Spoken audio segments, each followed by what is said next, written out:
And we are here. Here we are finally here.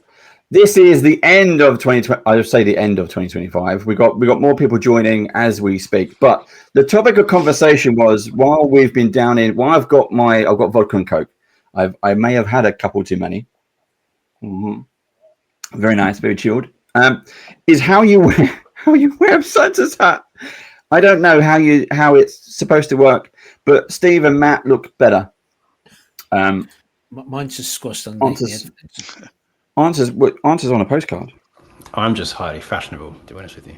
Everything suits me. It's cool. It's good. Well, we've got some faces. We have another Matt. If I line them up, can I do I get Connect 4? Do I get a Matt Mike? Does that work? You need one extra Matt for the 4. We can. I'll get my son. He just got home. His name is Matthew. So we can do that. Bingo. It's going to be easy enough to do. That's cool. All right, we got it. We got bits and we got tabletop misfits is in. James, did you let me send you the link because then you can join us. But yeah, if you've got a drink, if you've got a definitely if you've got a Santa hat, all festive and on the go. Yeah, I tried finding my Santa hat, but I couldn't find it. There's a lack of Santa hats. I'm not in my house. I've got about 7, all pom-pommed into one hairband. So my wife is very thorough, if not anything else. I don't know if you can tell. I'm in like Santa's grotto. It's just like everywhere. It's just absolutely everywhere. It goes into the kitchen. It doesn't stop. There's like 3 rooms that way. It's pure fairy lights. Season 1 of Stranger Things. That's what it is. They start blinking. You better run. Oh God. James, Tabletop Misfits. Check your Instagram. There is now a link. And hi, Alan from the Army Painter. How you doing? We got Spencer's just in as well. We got more people from across the pond. What's up? How are we doing? We got John's joining us as well. Hi, John. Hey there. We got John from Beadleandgrimms. What's up, John? A lot of stuff going. We're talking about. So the first topic of conversation is how you wear a epoxy Santa hat. I cannot get this done right. This is ridiculous. How? And it's really hot. Just leave it alone. It's really hot. You are making it a lot worse. Just dangle it to one side of your head and then forget. David, it's not that important. Just let it go. It shouldn't be at the front though. It's got to be to the side. You know, like got to kind of flick. Got to kind of flick. Swish and flick. Swish and flick. I remember doing this last year. I was not Whirlpool. Swish. No. Not Typhoon. Is that not how you do it? You are not. Is that not how it's done? You are not. You can wear a cap, and that's about it. And a shout out to Alan from Army Painter. Go and hit up Adam, and he'll send you the link, and you can come and join us and just hang out. We are literally just talking about 2025, and of course, what comes next. Anyone? 20. There you go. Yeah. What I win? That's a trick question. 20. What do you want? You can have one used. It's a math question. I cannot wear this. There is a cat in front of the camera now as well. Look. Matt, it's your famous cat. Matt has the cat. One of the two. This one knows when there's a camera on. Knows when to mess it up. When to do it. Yeah. I put the hat back on, Dave. You have a sticky out piece of hair there. Oh my god! How does that work? Look. You need to go back to hair and makeup, buddy. I've never seen you so fashionably conscious, Dave.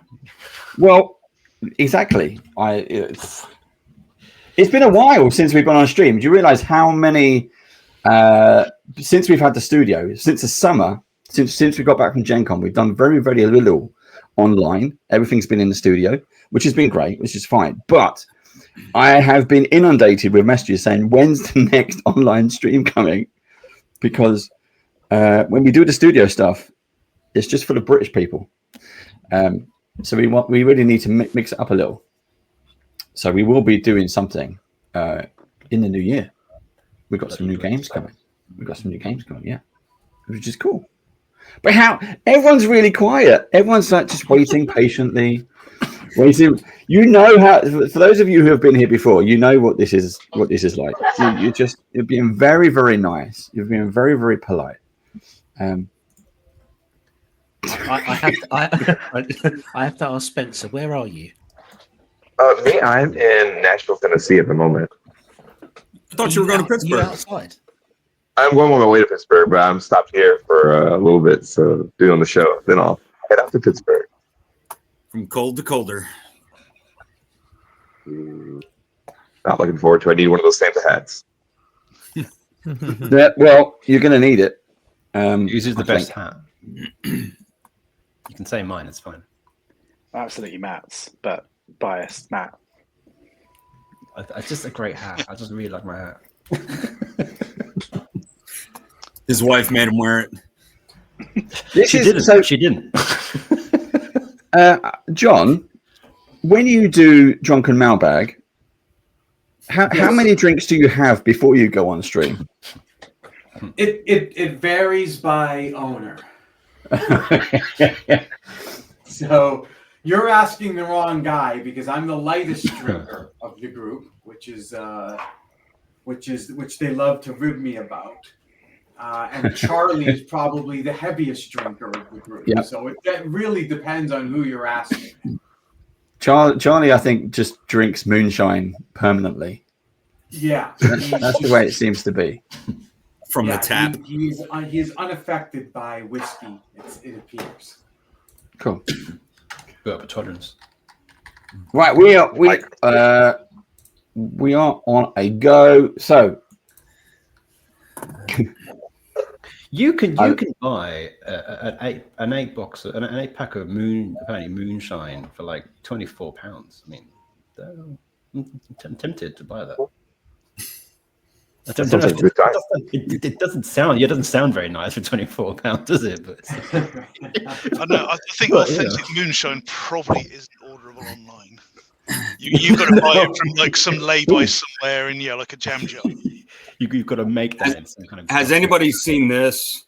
hold on, Mike. Let's have a look. From, No, what is this? New Holland Brewing. It's Origin Mead Cask Black Dragon Edition. Wait, oh jeez, the dragon jumped out. Black Dragon Edition. Oh, That sounds cool. I want it. That's cool. yeah.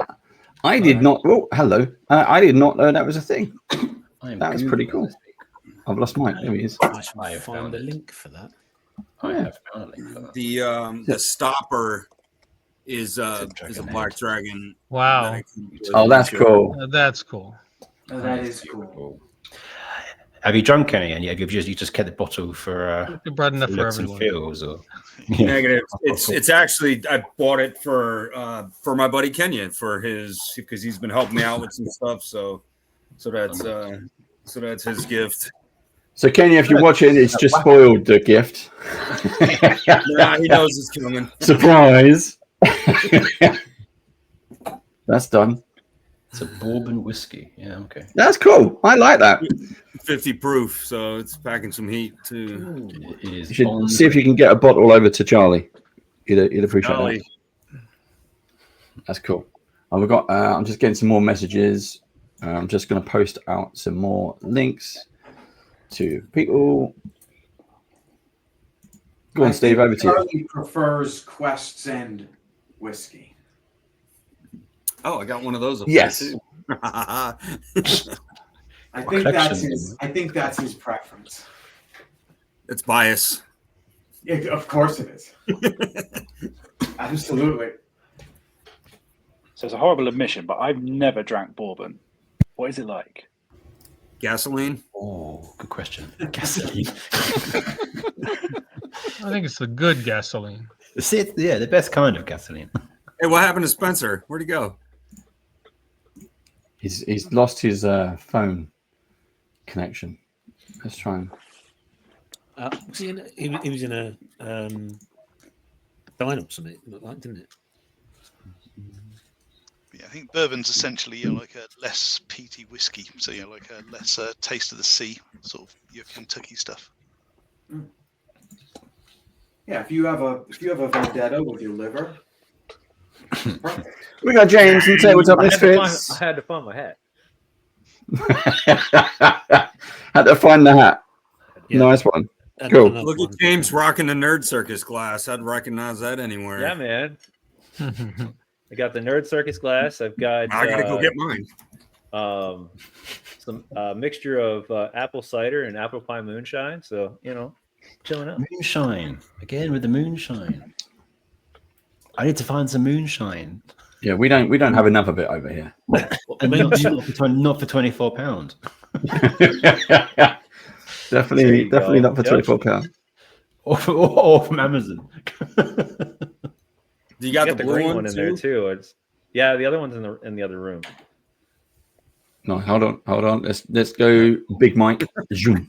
Oh, I guess look at it's that, Mike. turning into show and tell. Show and tell. We can It show always her- is show and we tell. can show her off then, because she's a beast. Yeah. Oh, cool. Yeah, this always turns into it. This is what D&D and tabletop games is all about. Because as soon as someone has a dice tray that's better than yours, you just have to, keep buying. That's where the dice comes into it. We just keep buying more. This is too hot. Did There we you go. survive? the Mike's trip seen the home? dragon. Yeah, that thing is badass. There she is. Oof. Oh yeah. Oh, that's nice. Let's have a look. Zoom. Yeah. Oh, pretty. Yeah, she's. You're now full screen. Come here. Come here. Look at I that. had to walk that through the streets that of Philadelphia to get it home. That looks heavy. Is that like a Chardallion from Icewind Dale? It is.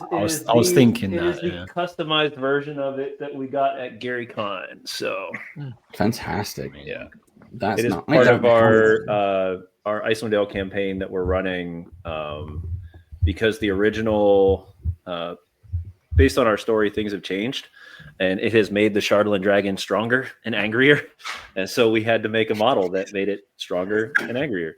So Yep. we did. good. Our game got quite sinister, Dave, didn't it? Actually, because we started wearing the Chardalyn mail in different parts of our body, and then it started to be sucked in, and it got quite sore. Like actually, There is a bit where you start finding pieces of Chardalyn scattered around Icewind Dale, and there was a Chardalyn's crown that one of the players put on, and then later on in the story, we made it shrink. Ooh, And So his head exploded. His head went pop. Oh, ouch. Nice. Yeah. But, yeah. undo my girdle.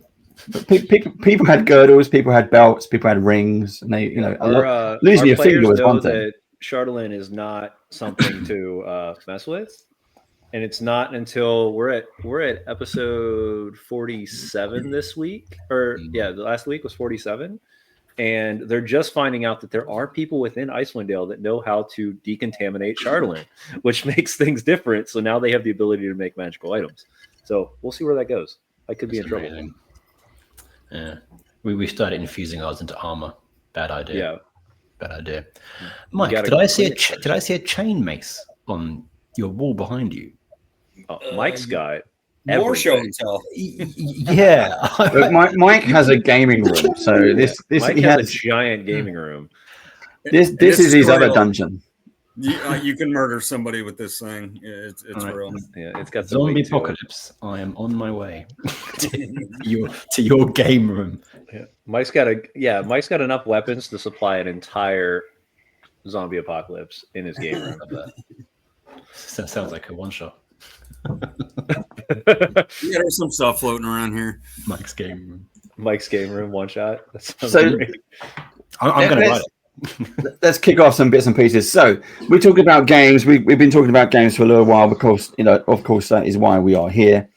But we've been playing a different game recently. We have been playing Beadle and Grimm's. We've been playtesting Beadle and Grimm's Skullduggery, So oh, Um, good.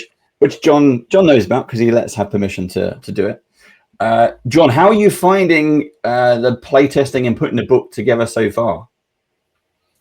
Yeah, it's been a lot of fun. We sent out individual chapters to Kickstarter backers who expressed interest to go ahead and run those and run some of our subclasses and use some of our new equipment and feats and everything, and got some really good feedback on that.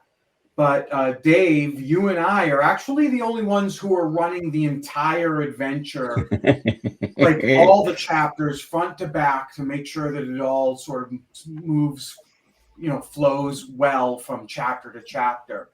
So Yep. I'm really interested to hear what your group has to say at the end of this. We've actually done what we're doing at the moment. So we've done the first mission. Now Steve and Matt are in the group as well. So they've played the first mission. Okay.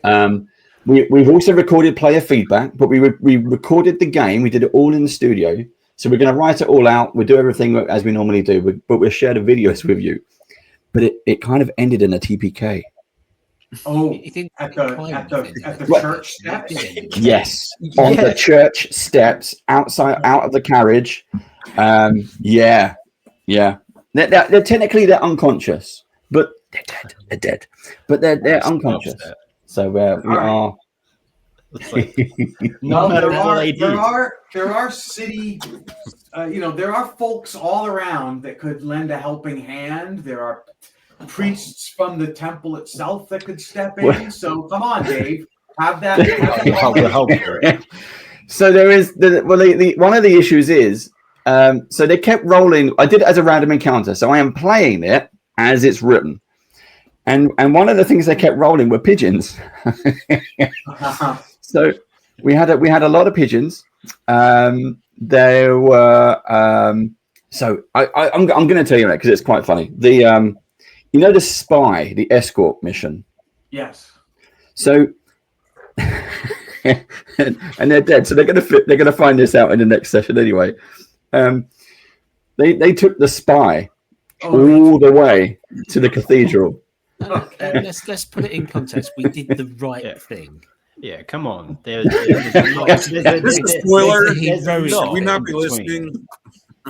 Yeah, exactly. There's a lot in between that, and it's just not very fair, John. It's just so you all bit on the dupe and took the dupe all the way to. We were being good. We were patsied. I think this might be outrageous. Yeah. So I was like, well, what do I do? Do I just?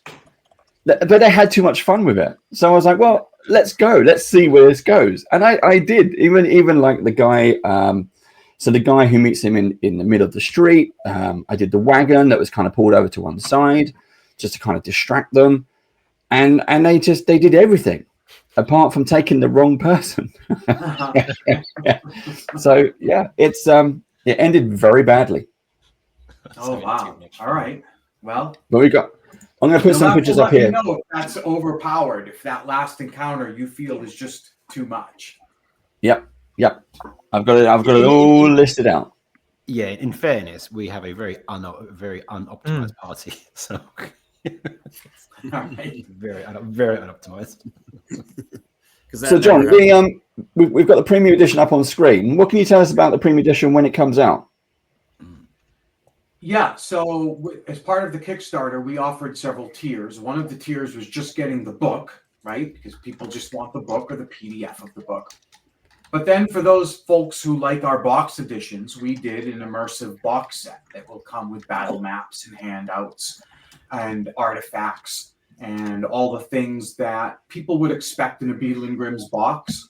And it works hand in hand with the book because it supports the 4 chapters of adventures in the book. Mm-hmm.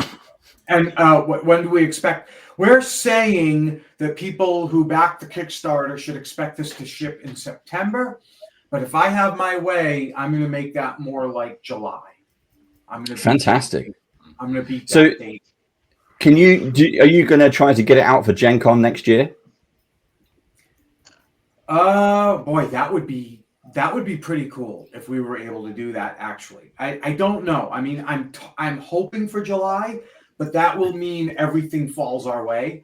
The good news with something like this is we do a lot of work with either WotC or Paramount, and reviews can take forever. this is just all us. So as soon as we think it's ready to go, we can go. And that's one of the fun things about doing your own work. Yeah. That's awesome. I've got some more images here. I'm going to put those up as well.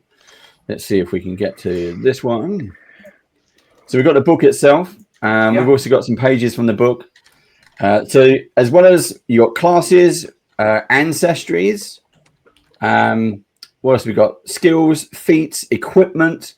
We have a level 1 to 8 a mini campaign. Yep. The whole thing is packed full of stuff.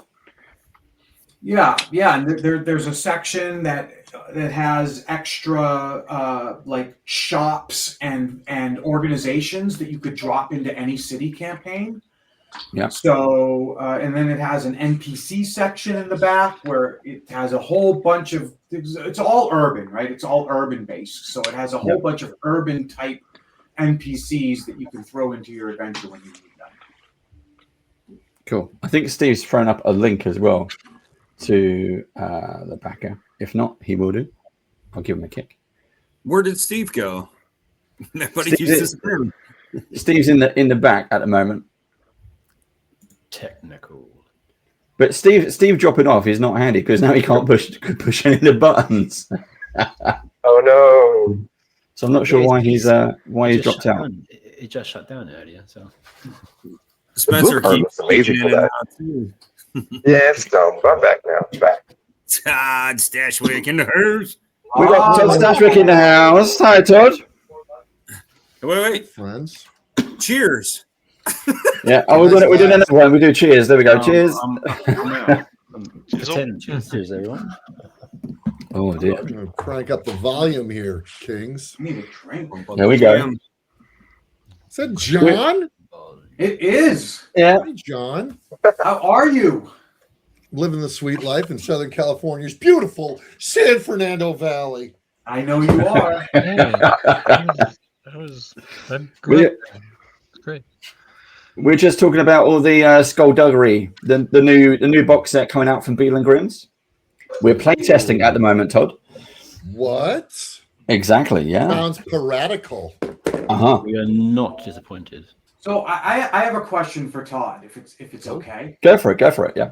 So Todd, I was looking around at trying to figure out how we are going to reach some more Star Trek fans, and I saw that you have taken part in, and maybe will continue to take part in, Star Trek cruises. How are those? It's intense because it's like take a casino, fill it with nerds, and throw it in the ocean for a week. So look, and by the way, as a surprise to no one, I am included in that list of. Oh wow, did I just get featured? Yep. There you go. I have the power. Myself as one of those nerds. The Star Trek cruise is it's a blast. I mean, it's their party, and we are the entertainment. The main part of it is obviously whenever I leave the cabin, I'm at work. So because we just wander about like Goofy at Disneyland. So wherever we are, we're sort of part of the show. The other cool thing about it that I really dig is it allows us to kind of flex muscles that I'll put it this way. When a lot of us finally get to television and film, what the audience doesn't realize is that we come from a history of theater and some musical theater, some performing, some improv, and the cruise lets us sing and lets us do comedy and lets us we do live D&D on the cruise as well. Wow. Yeah. So it's an intense 7 days. I've sometimes overbooked myself because not realizing that when you sign up to do a show, you're often signing up to do it twice. So there was one time where I had 8 separate performances over 7 days.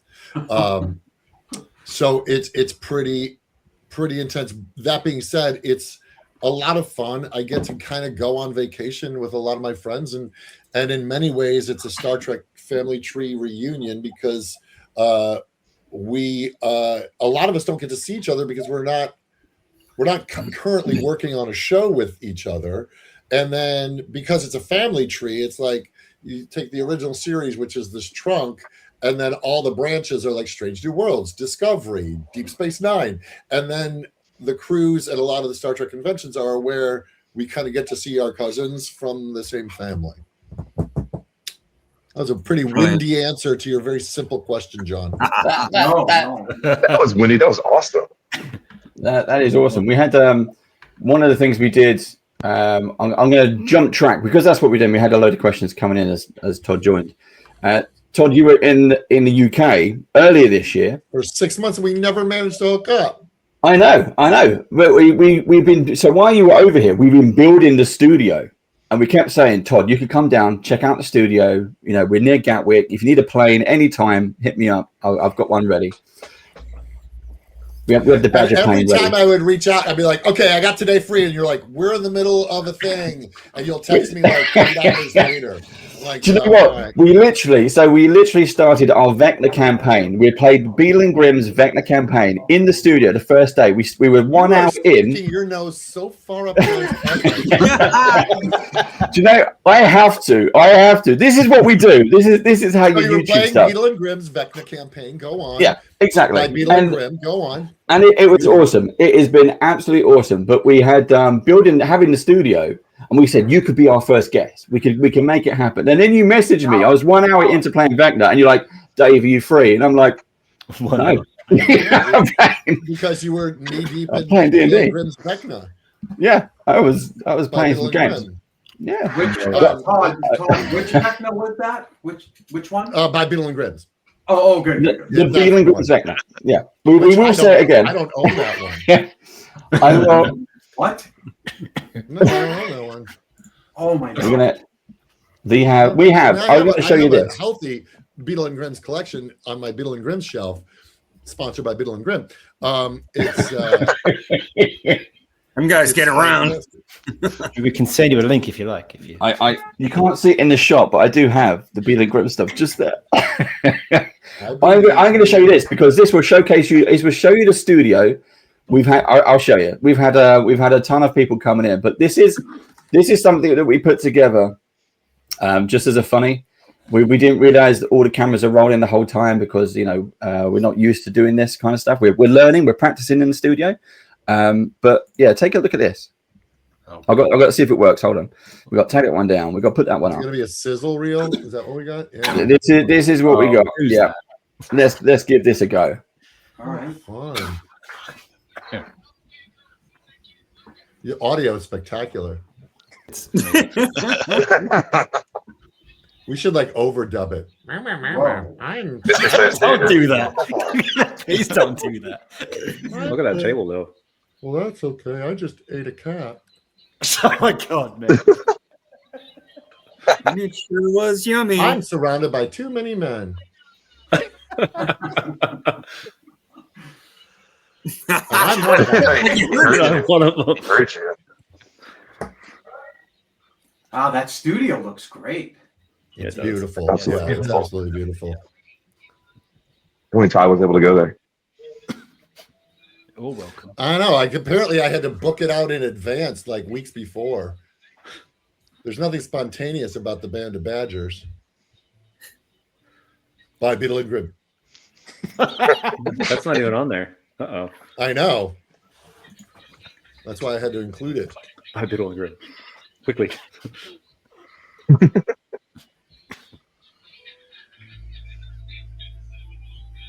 Steve's new shirt. What a good hat. That's look at that hat.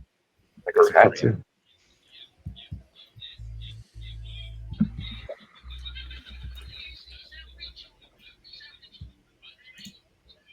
This is scintillating. When I can't hear a word they're saying. I wish I could hear it better. Well, you're teaching people how to clap. That's kind of cool. This is where you need the sound. Like this, like this. So it's a patty cake game? A lot of people don't know clap was invented in Gatwick. Surely Clapham. Yeah, it's very I believe it. it's very homebrew. What is happening? I love the tri-corner.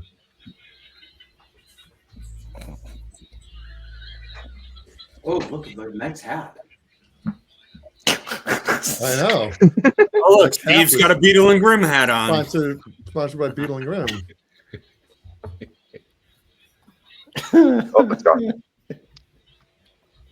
That's a gorgeous place to play games. Is that a Weather Dragon table? That would just put it over the top. We'd like one. Hint, hint, double hint, triple hint. Is that? I need one of those mugs. Look at that mini setup. That is systems. Yeah, that's a personal favorite of mine. I don't see why. Beautiful. That's the Eve of Rome. That's Beadle and Grimm. I gotta say, John, y'all's packaging is top notch. Yeah. Thank you. It's that we've been working for years to try and get the best way to hold maps, and we still haven't gotten it down. There we go. The artwork. Dave, we heard. Ring of Chaos. I know. But I was listening to you lot chat over it, so that's fine. That was good. I got John and Bill to sign this at Gen Con. Nice. Oh, nice.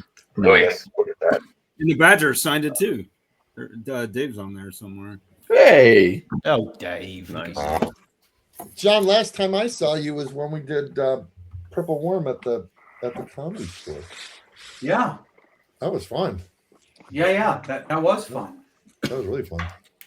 We're doing a game tomorrow night at the Elysian Theater in LA. Fun. And the weird thing is I'm a player instead of the DM. So That's they get awesome. to kill me after so many times of killing everybody else. I get to get slaughtered tomorrow night. John, are you the only player and everyone else is a DM? Everybody else just gets to kill him. That would be a good twist. Yeah, there you I go. just get killed over and over all night. You see that? I actually saw this game where actually you're the monsters and the DM is the player, and then you have to come into a cave, and what's happening instead is you've got the monsters kind of planning how to set traps, and it's really cool. There's a game like that called Skeletons, where it's like a small little like convention-sized booklet where you are the skeletons just living your peaceful life in a dungeon, man. And these people show up Adventure comes out of nowhere. Make your lives hell. I love that concept. Yeah. Like instant bad guys. We've just been joined by Dylan. Dylan from Cantina 13, everybody. Hey guys, how's it going?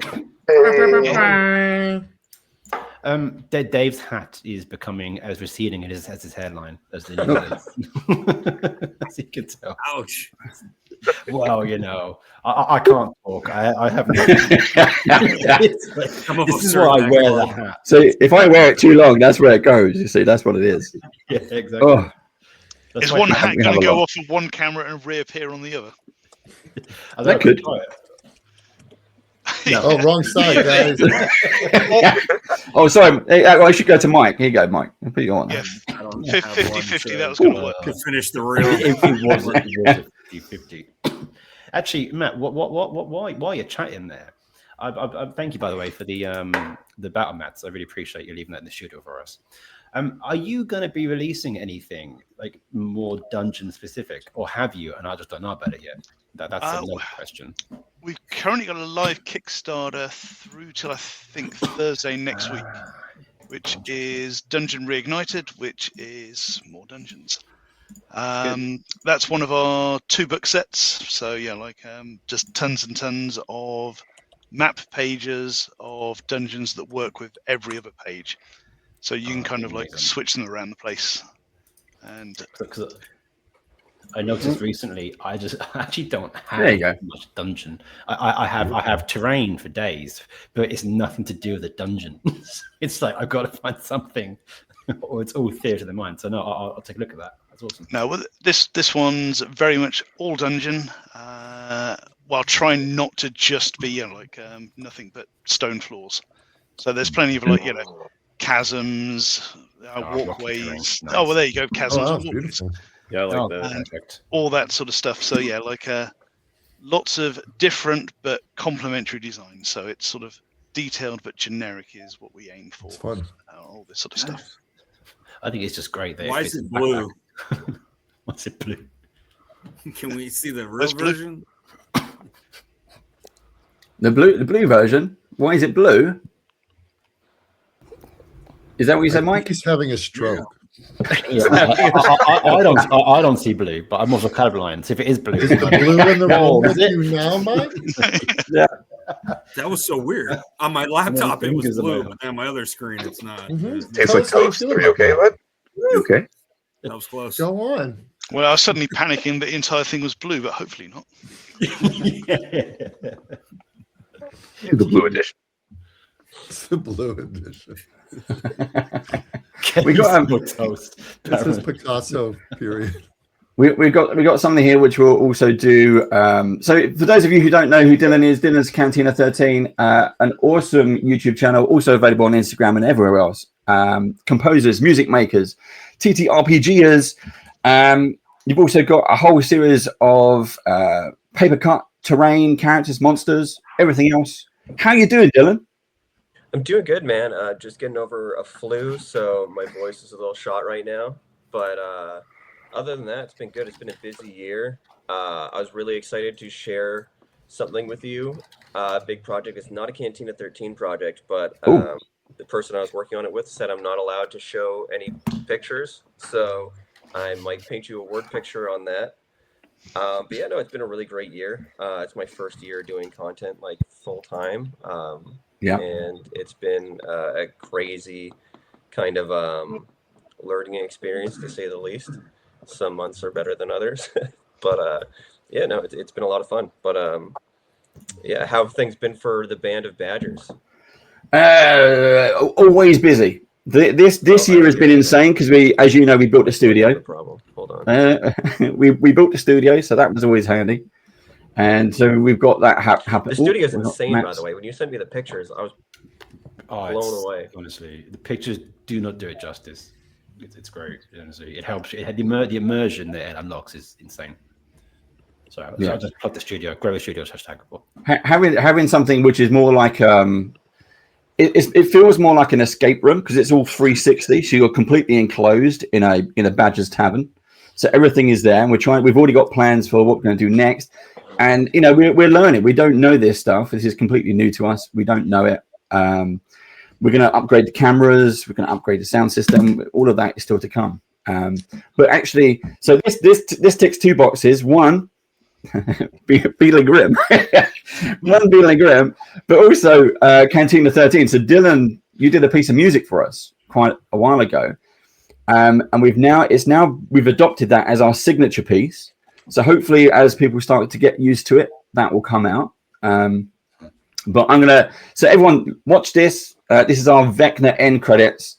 But also listen with your ears because that's how you listen. So check this out.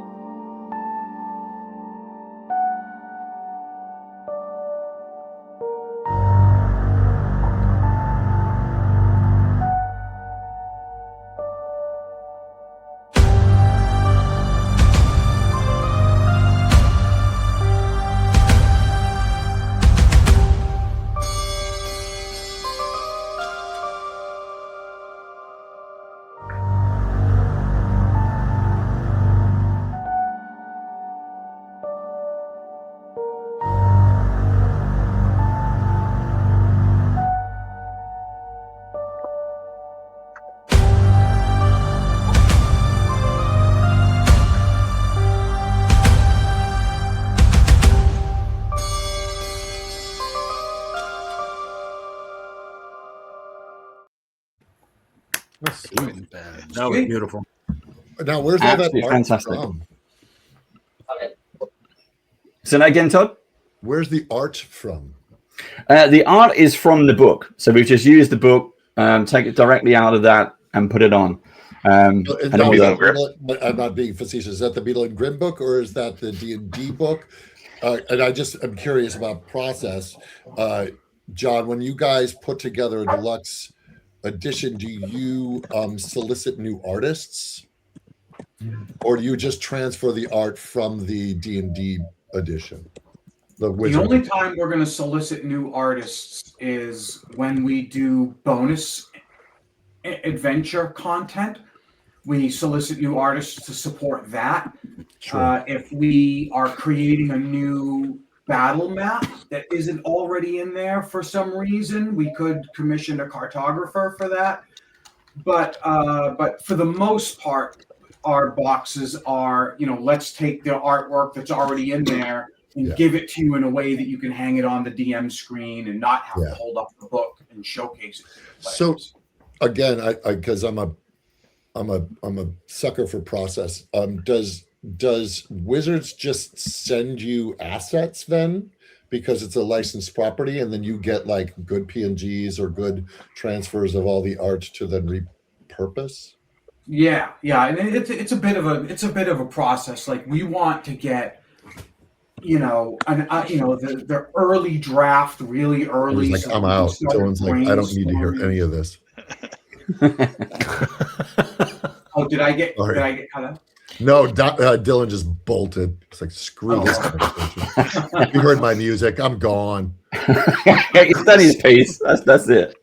I've had my mum. Sorry, I interrupted you. No, that's right.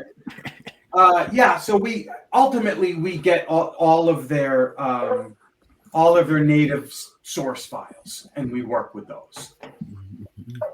That's cool. Charlie, what's up, Charlie? That was a great question, because I was wondering, the art was so beautiful. And I was like, how do they go about getting that? Especially when we live in this world of like AI slop, that it's so nice to see like beautifully rendered hands of masters, and Wizards have such lovely. I mean, we just went through, because of our Progcore Fantasy Dark Age of Fear Kickstarter project that we successfully funded in 2024.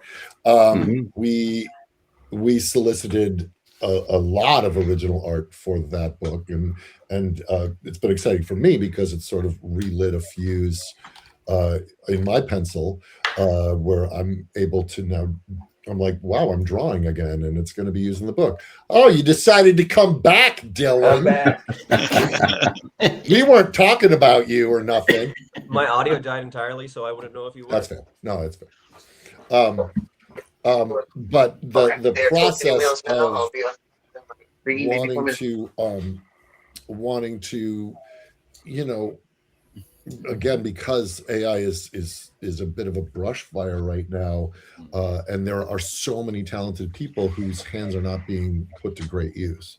And we definitely we got a piece from Errol, John. We got a piece from Errol Otis. Yeah, Errol Otis wrote a story for us, and he drew a picture to accompany the story. I originally just asked him to write a foreword, and he was like, how about I write a story and do I'm like, okay, you can do that. I don't know. Let me think about it. And then and we got Bob Eggleton, who is a tremendous fantasy artist who does a lot of great dragons and landscapes and stuff. And then, of course, who I've been working with for a very long time, Julia Madalena. If you aren't familiar with her work, you should all check it out on Instagram. But yeah, this process of, because we are now assembling our book. Speaking of your studio, we just 2 weeks ago shot our actual play in my nerd lair, where Mike has been and John has been. And we set up 7 remote cameras that could rotate and zoom, and we just set them up, and they were silent. And then we just closed the door, and we had mission control out in the yard, and then we just played D&D for 12 hours with snacks That sounds like a good day. Fantastic. That sounds amazing. Hours each day and just shot it, and we couldn't even hear the camera. We didn't even know they were there. Like, I mean, we knew they were there for the conceit of what we were doing, but once we closed that door, and the whole goal of the thing was to do like a documentary style, and just sort of capture what's there. Like, there was literally a camera on this neck. So National Geographic, but with nerds. 100%. We us in our natural environment. Nerds in the wild. They cranked and tagged us afterwards, so it's good. Did you hide the cameras in like animatronics? You know, like like in teddy bears. Yeah, You know, the funny thing is, it's for Mike and John, you've been in there. What are you talking You about? wouldn't be able to tell what a camera is or isn't. Yeah, because there's so much shit in that room. So much stuff. Good shit though, really cool. In the nerd lair, yeah. You should have just put a camera in Dave's mouth and the other one in Gary's mouth. Yeah, right. Oh yeah. So Dave and Gary is my dragon, and then Dave is a goblin that I have in there. Did you say it was 10 cameras? Is that like just one? We have 7. We had 7. You should upgrade it into a full beholder, like one big right. middle, all the eyes. angleable cameras everywhere else. No, we had 7. We had a bunch of 2 shots and then a bunch of wides, but they could like. I guess I was told at one point, because I draw when I listen, and I was drawing, and like I guess the camera found me. And then was able to sort of slowly pan down and push in on what I was drawing while it was happening in real time. And it was we didn't have to do a special setup because we literally had a guy outside with a joystick turning and zooming and finding stuff, capturing it all in real time. So hopefully we'll have stuff to see by spring, at least a sizzle by spring of next year, if people happen to be at GaryCon. I don't know, but it's been a really cool road. Now we're sort of switching our focus and diving into the animated short that we're doing for it. So the book is in its roughest form. It's going to the proofreaders. We've got 4 songs for the album written, and then all this ambient music created for the other side of the album. It's the project's going. So if anybody out there backed us with the Progcore Fantasy Dark Age of Theater project, thank you. It's coming along quite well. You're welcome. Cool.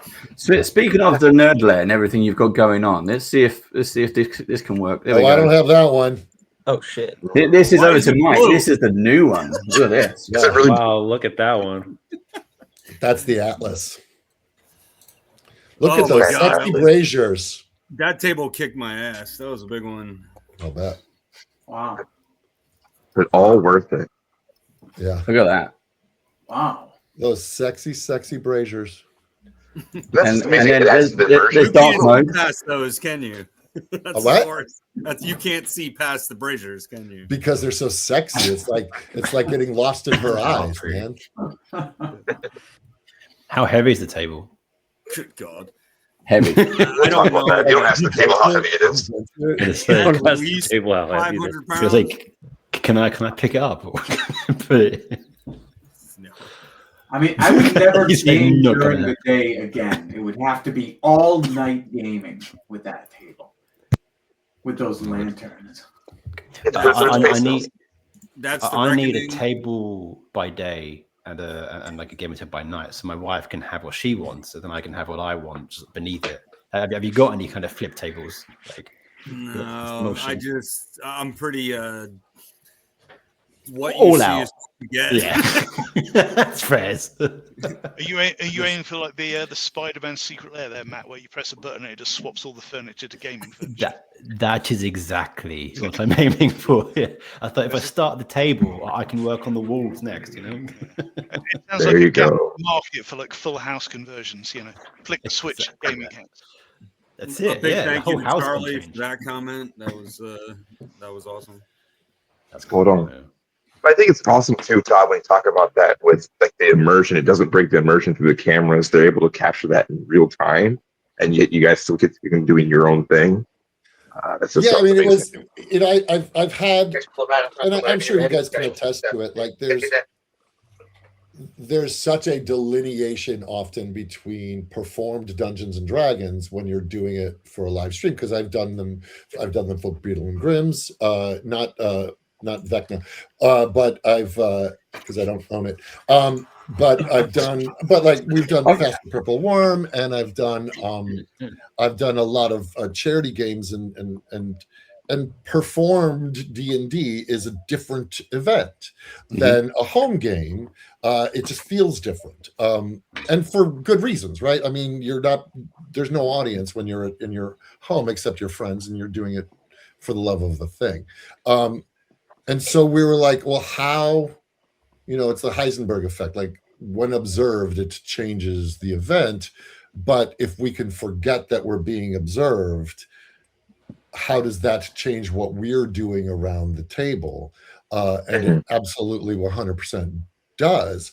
And so the cool part was that we would occasionally have a knock on the door and going, okay, well, that card's full. We have to, and we'd forget that it was actually because we would just play solid without starts and stops or anything. And it was really quite a wonderful experience. And hopefully that'll translate in a way that we hope it does. Like, we hope it feels like you're a fly on the wall or a seat at the table, and offer up just an alternative way to watch an actual play.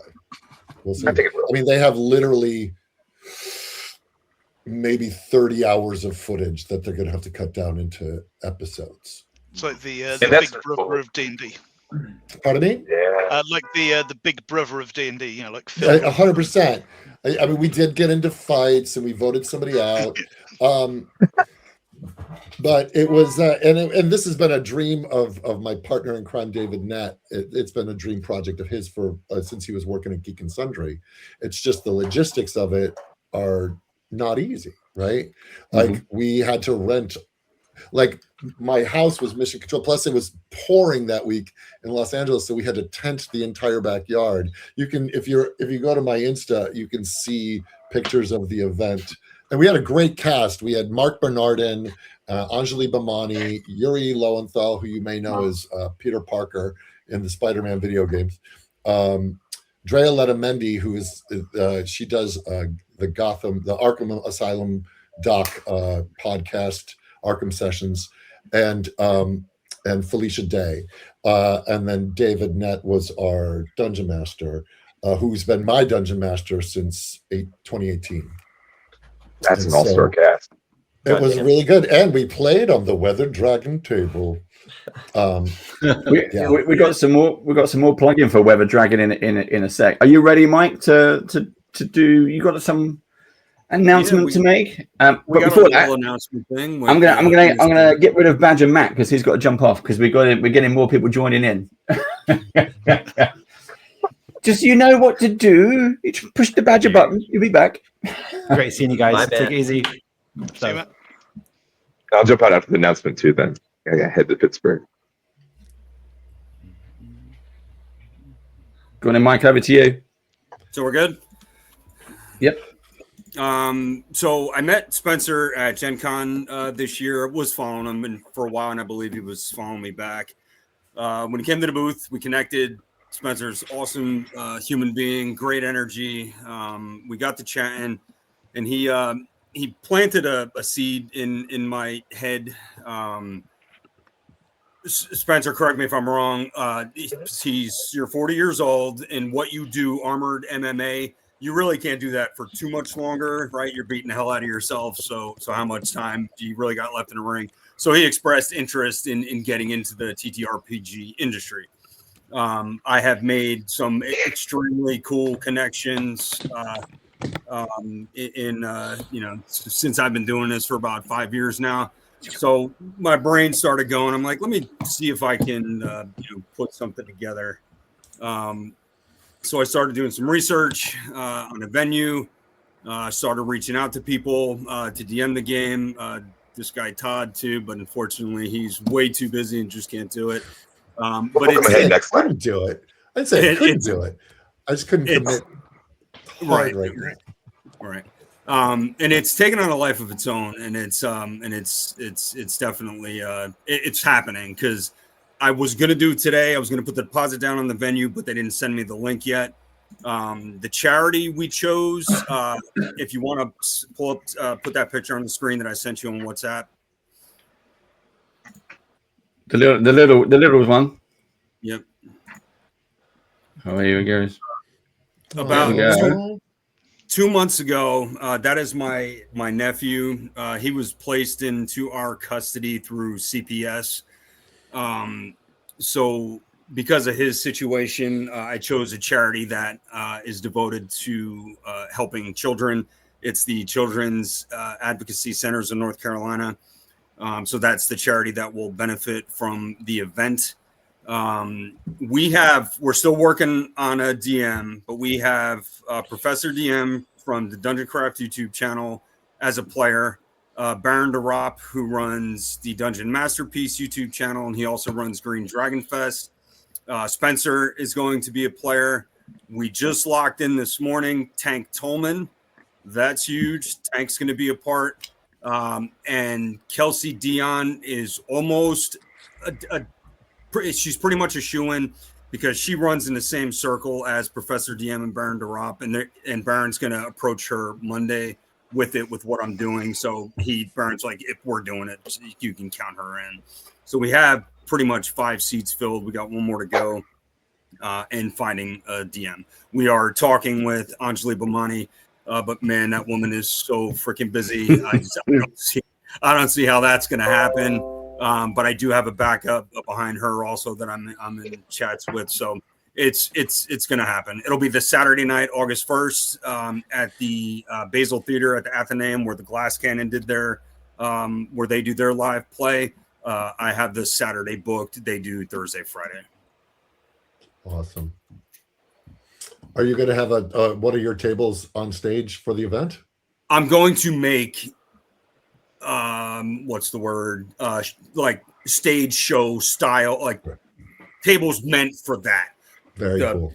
Maybe a 3-foot on either side for the players, and then DM will get their own too, but it'll have my flair.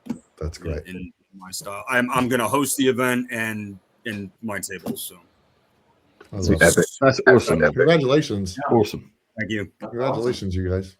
And yes, Todd, I still would absolutely love for you to run it. You were my first choice. I would. I know we spoke of it. It's just I live my life with a flashlight, not a floodlight, and so I could tell you what I'm doing in about 15 minutes, but beyond that is often hard to gauge. No, I get it. I get it. But and I will be on the hook for a lot of stuff for PR and stuff next year. So I don't know what that is. Again, if I'm there and I happen to be at Gen Con, maybe squeeze me into the table. Or if I know early enough to go, okay, good, it's clear, I can jump in and roll dice for you guys. Cool. I would be honored. It sounds like an amazing cause. That's awesome. Sounds like a great crew.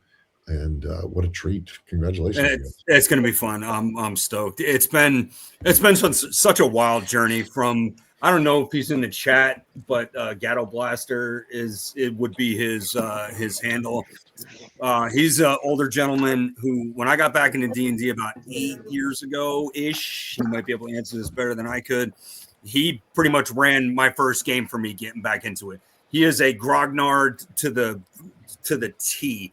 He has been playing since first edition and never stopped. Where I started young, took a 25-year hiatus and got back into it. He never stopped and is still playing to this day, and he's 62 years old. That's awesome. And he got me back. He got me back into it. So, yay, Matt. This is really cool. It's just always been a dream. Like I said, it's been fun as a kid now to do sword fighting for a living, non-choreographed, like MMA, full suits of armor, and slowly turning 40 soon. It's like I want to do D&D. I want to start getting into more just things where you can get people to live their dreams out to that and actually talk about, like, well, when I was in the ring, I did this fight move, so I'm going to roll dice and see if I can do that now. And when Mike was like, yeah, we can make that happen, I was like, oh, the little child in me just came and lit up. And he's like, Todd, be able to maybe. And I know your lifestyle's been amazing. It's cool to watch all the things you create. But I understand that there's that double-edged sword of it. You're like, all right, hold on.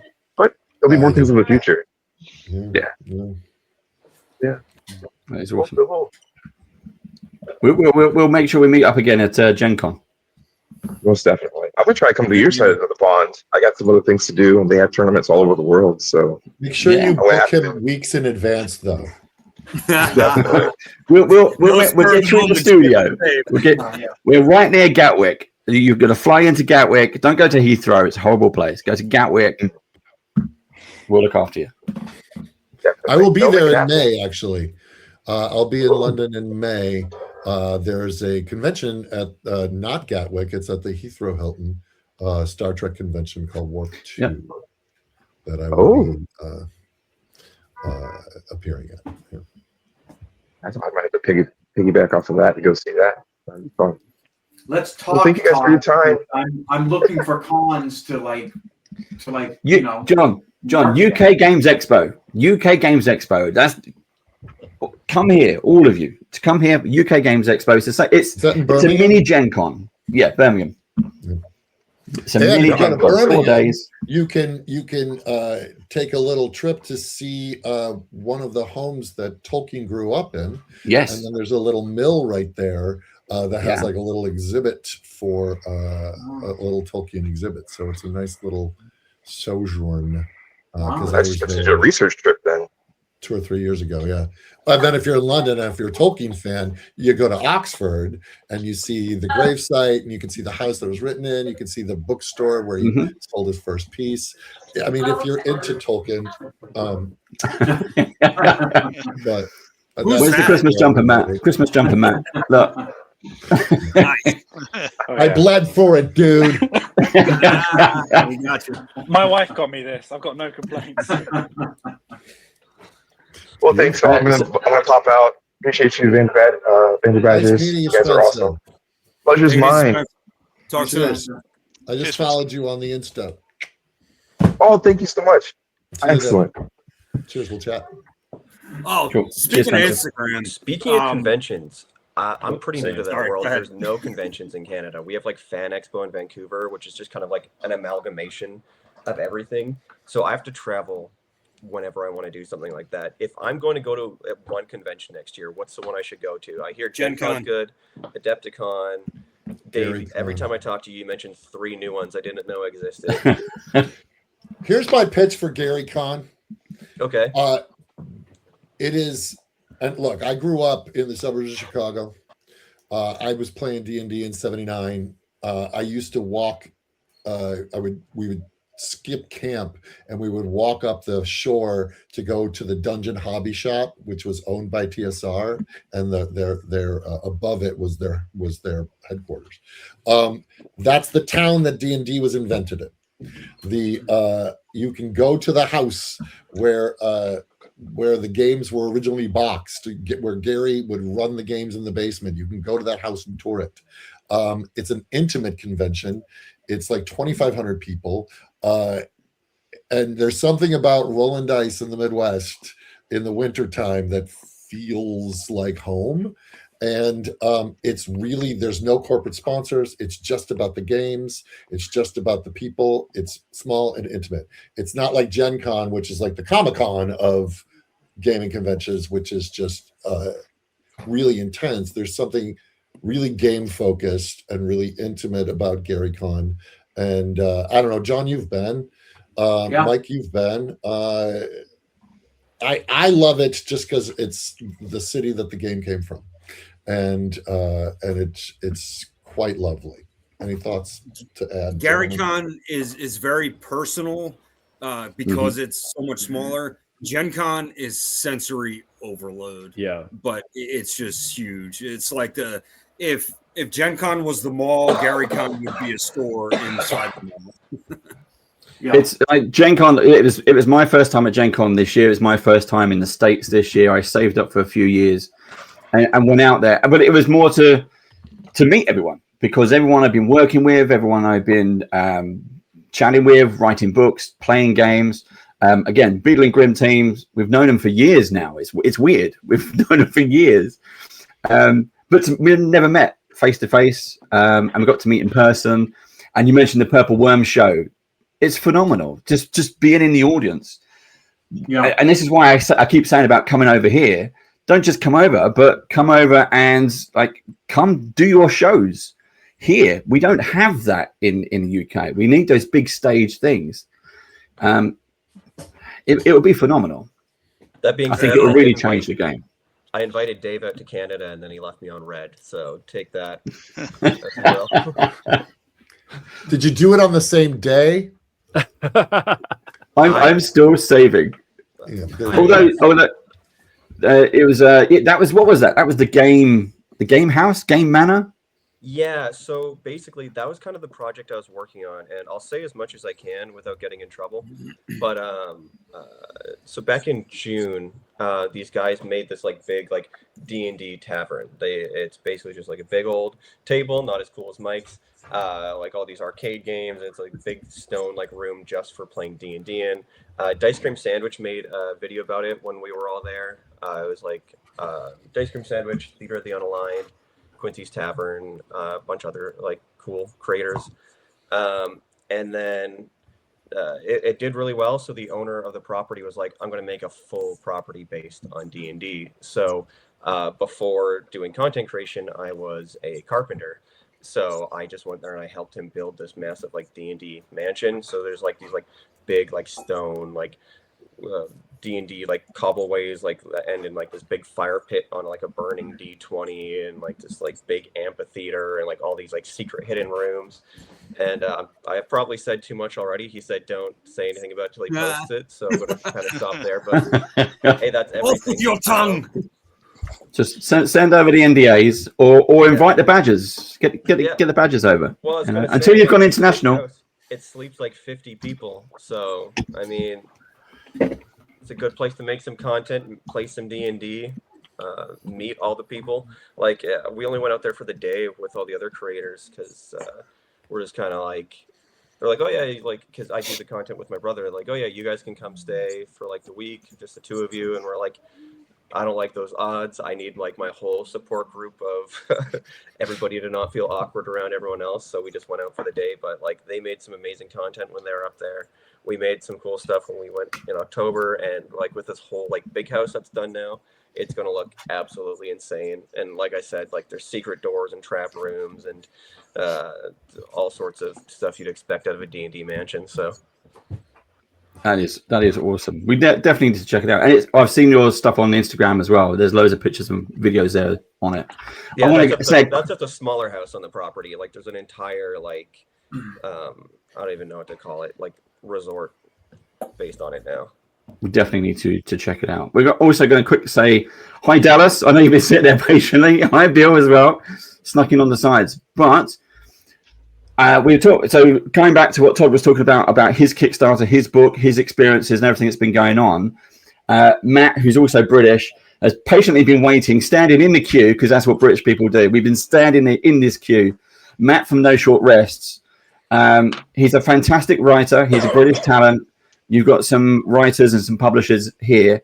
I'm going to show you some of the pieces of work. But Matt, talk us through what you're doing. Yeah. Hi everyone. I'm Matt. I made a brief appearance last year as my first little intro to the Badgers, and said I was working on a Kickstarter. We've now done that Kickstarter. We got self-funded, fully got our project funded a few weeks ago. One room, one shots on Kickstarter. No surprise, the gimmick is one shot in one room, kind of based on escape rooms. But yeah, we've been working it for a year, making a series of adventure books. We've got first proof copy here, which we kind of base them on comic book volumes, but the volume is the level, which is a nice little design bit. But yeah, we've that's what I've been doing for the past year in between second child and working regular job. No AI, that was our stretch goal adventure. Drea Bast, British folktale. If you're ever coming over here, don't be tempted we're taking to see one.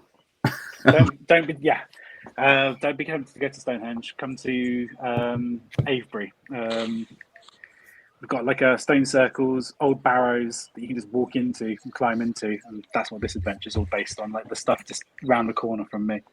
But yeah, no AI in any of this. This is all very much us working with artists and just getting on with it. We've got our late pledges open now. That's awesome. We've come a long way from a year, and it is a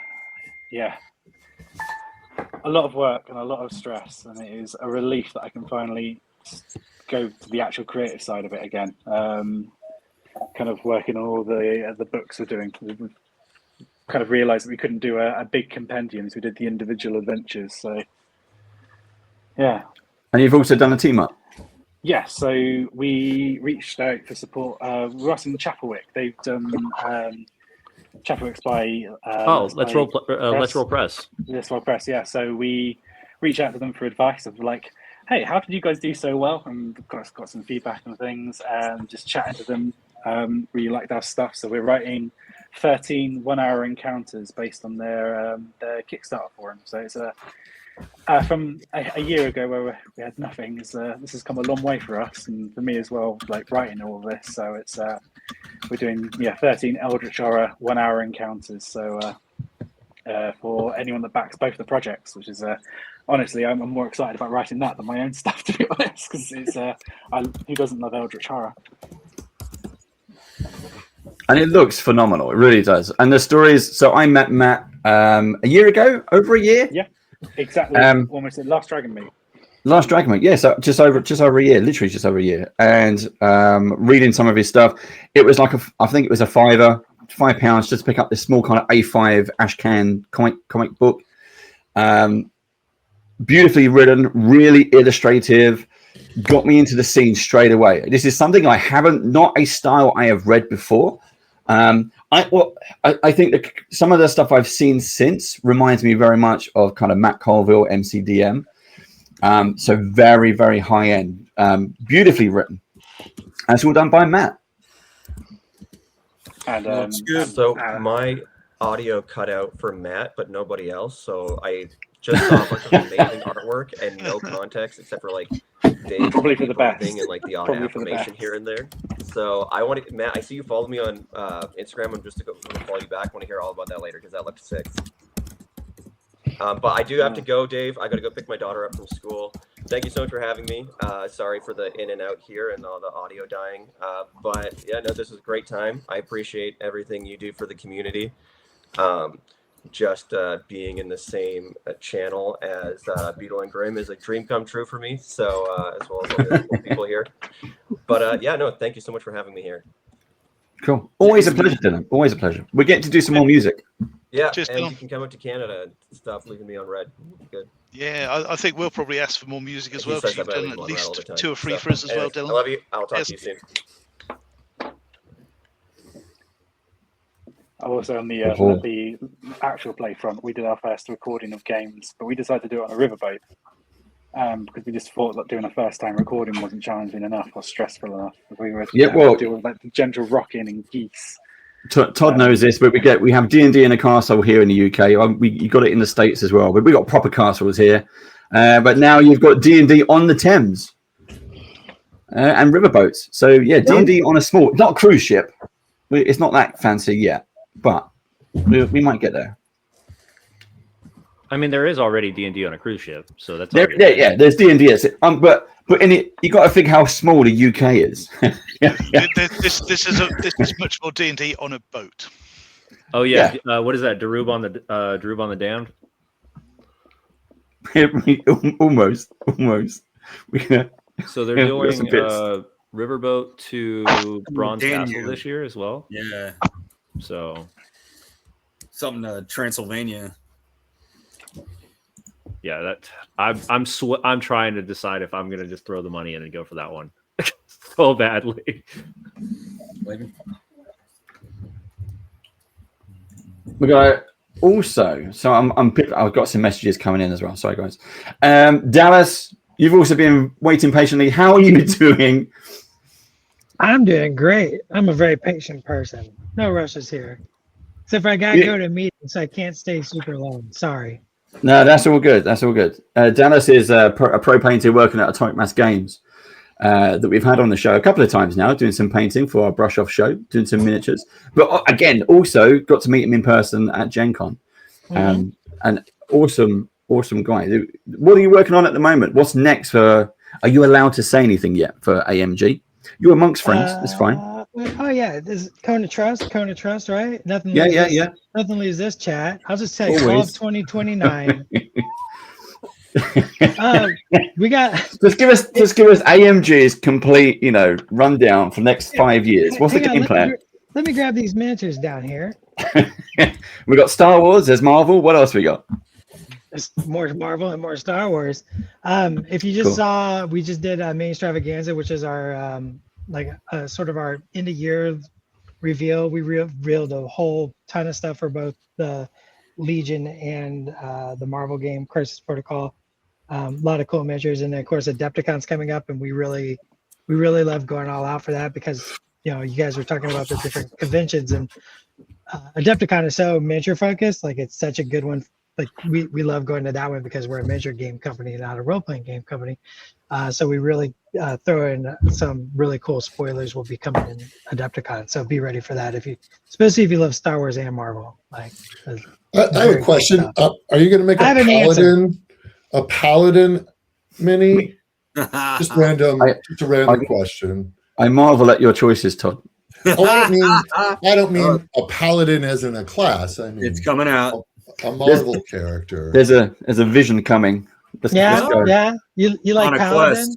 I'm a fan. I'm a fan. We always say on a long enough timeline, everything's an option, and we want to do everything. We want please to let do me everything. know if you ever do a paladin action figure. It'd be great. Paladin's cool. Todd, serious question. Serious question, Todd. Were you a fan of Paladin before or during, or after? Oh, I mean, obviously his appearance in Daredevil he's just such a cocky son of a bitch. He's so fun. And then Heroes for Hire, and then during, obviously, I deep dived even further into this guy. So in answer to your question, Mike, yes.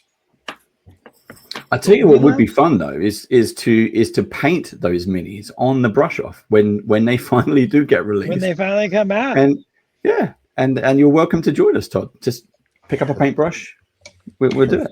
Little self-indulgent, but I would be. It would be.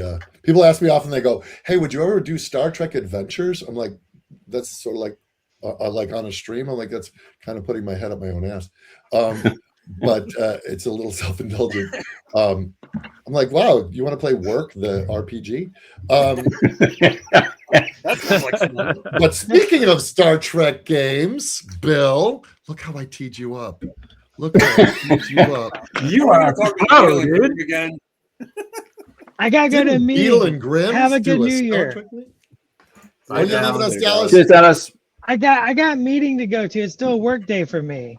It is for most of these guys as well. Yeah, right. It's only 2 o'clock. It's Friday. It's Friday. I was proofreading Skullduggery while you guys were yammering away. But thank you, Todd. That was awesome of you to cue us up that way. And thanks again for collaborating on that box. That was a blast to have you. And it was fun. Yeah, cool, man. Appreciate it. Yeah, it was fun. We just in our charity game, thank you for sending some, and they went like that. Oh, great. Perfect. Oh yeah. So for people that may or may not know, Beadle and Grimms did a murder mystery box set game, Murder on the Titan A, and myself and Jerry Ryan are on the cover, and we got Jerry and I to sign the boxes for my D&D charity game for Pavlov, and they went like the minute they were posted, they were like, so thank you. That's great. Thank you. That's great. Yeah. Really, really happy to contribute to something like that. I thought that was awesome of you to do that. So, but yeah, so we did Titan A, and we're doing other boxes, in the other Star Trek world. So right now, we haven't announced it yet, but I don't think it's a secret. I'm working on an escape room game that is set with the Lower Decks universe, which is nice. Fun, while John is simultaneously finishing up a murder mystery set on Deep Space Nine. What? So those will be 2026. We're still figuring out exactly when those will be hitting the market, but they're super fun to work on. They're such a kick, and it's a really different way of telling a story than other forms of writing that we've been involved with. So it's been a real experience, and we're having a blast. So cool. Have you considered having a wormhole to connect the two stories? Because you can get away with it. Star Trek. You can now. Yes. Oh. Yes. There's one fucking humpback whale that just connects all of the boxes together. And a small bowl of petunia. Just keep showing up. So that's super fun. That's a big part of our 2026. So thanks for asking. Dave, I'm going to bid you all farewell. Thank you for the invitation. Glad I could suck up all the air in the room. Absolute pleasure. I'm going to make room for other amazing creatives to jump in and chat. Have great holidays. Merry Christmases, Happy Hanukkahs, Happy New Year's, Kwanzaa, all of it. Cheers, Todd. Thank you very much. Thank you guys. Cheers. Todd. When you're back in the UK, we'll go for that pint and some fish and chips. I love this story. I won't eat fish, but that's great. Chips. I love it. Chips it is. Chips and chips. Yeah. Chips and gravy. I'm gonna have to bounce here shortly too, because gotta get ready for another stream. So not a problem. It's all good. I had a question for Bill actually. We're doing a lot of bits and pieces. We're doing some stuff with skullduggery in the studio. Is there any plans to do? Are you going kind of Daggerheart way? Are you talking to them? I know you're talking to them about other things, but are you talking to them about Daggerheart? Could we see a premium platinum Daggerheart? It's definitely something we've discussed. Not something that has been decided on yet by either party, but we love working with them. They seem to enjoy working with us. So we'd love to see that happen. Just got to find the right time, the right product to attach ourselves to. Yeah. And we saw one of the things that we're doing at the moment. So we're working with another group who are teaching us Daggerheart at the moment. Oh yeah. So we're doing this. So we've got that coming up. So that is going to be Bloodleaf Woods. It's a kind of a one-shot adventure. But it's our first time doing this. First time using Daggerheart rule set. But going straight in. So we're doing this. We're filming this over Christmas. This is just live. It's not in the studio. With Gonzo, who's based in the States. Absolutely terrific DM. And that's what we're doing. He's teaching us how to play Daggerheart on the stream. So we're really looking forward to getting to the adventure side of things.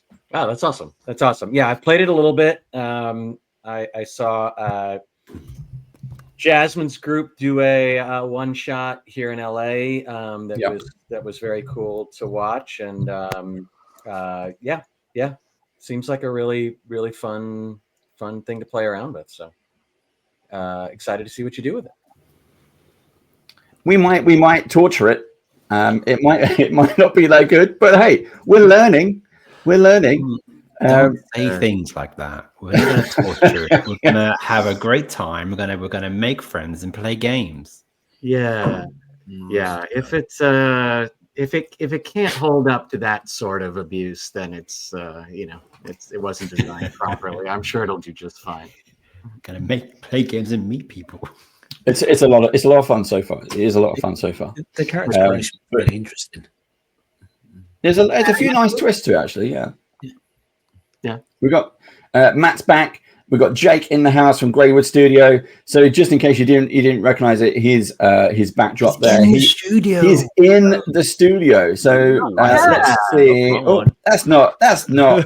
That's the wrong one. Jake. Your beard grew far longer. Yeah. That was that's 10 years from now. There we go. So I didn't know I had the power to do that, but Jake is in the studio. He's in the Badgers Tavern right now. So it's Band of Badgers in the Badgers Tavern, filmed at Greywood Studio. Now, Greywood Studio is based at Gatwick. It is a fully working studio. It's available for people who want to film stuff, games, their Kickstarter videos, all kinds of stuff. And we've had a lot of fun. We showed, I don't know why the sound wasn't working earlier, but we showed a lot of stuff of bits and pieces going on. And I'll show you assistive. Say, have I missed the comedy video? You missed all that. Yeah, it didn't work properly. You missed it. But we had a lot of fun talking over just it. added commentary to everything. It was great. Yeah, exactly. But you've got here it is. So here's some more shots from the studio that we got there. It's so fucking good. Yeah, but it's a lovely space. You just imagine being in an escape room. It's 360 environment. It's a gaming room with cameras and everything in there. But again, Bill, I was saying to John earlier, we were talking about UK Games Expo and all the conventions we did and what we do. We want to get you over here, not just as you guys, but also we want to get, Purple Worm. We want to get the show. We don't have those shows here in the UK, so I think it'll be a really good draw for people. Critical Role is selling out the O2. We're very similar, so exactly. I'll hand out some flyers for you in the local area. I'll go door to door, and I'll bring out some extras. Yeah. We can do that. But it is an absolutely lovely space. So Jake, what can you tell us about the studio? What's the plans for 2026? Well, yes. What we're planning. I know there has been talk, and I'm thinking cap is on, because as much as we do love the fantasy tavern kind of look, Dave and the others decided they wanted to play Alien. So, yes. We're going to go sci-fi. Yes. So we're going back to Matt's ideas of rotating walls. That's what we're doing. Yeah, I mean, honestly, there's a market here. Rotate the house. Push a button. House by day. Anything else you want by night. Yeah. So yes, it's not asking too much. There is going to be some it's not asking too much overhaul as that changeable. So it can be tavern or sci-fi. Yeah. Looking forward to seeing that. Just when they play sci-fi, just turn off all the lights. Yeah. I did that to Dave the other day, and he wasn't happy. He has. It's because you need some kind of light. That's what the little tea lights are for and stuff like that. That's how you keep it creepy. Watch this space. 10 candles coming soon. Yeah. The fireplace was on. The fireplace was on. Yeah. Warm in the heart. Dave, I'm going to interrupt real quick. I'm going to dip out, so I just want to say goodbye to everybody. And as usual, thanks for having me. And look forward to another year of fantabulous nerdery. Oh yes, we'll see what happens. We're gonna do some. As I mentioned earlier, now we're back in the studio. We've had so many requests to play online again, and we just haven't been because we've been playing in person. So we need to find that kind of a healthy balance of the two. But yeah, Mike, we'll be rolling some dice again soon. Cool. All right. Take care, everybody. Cheers, Mike. Cheers. Later, Mike. Hey, man. Later, buddy.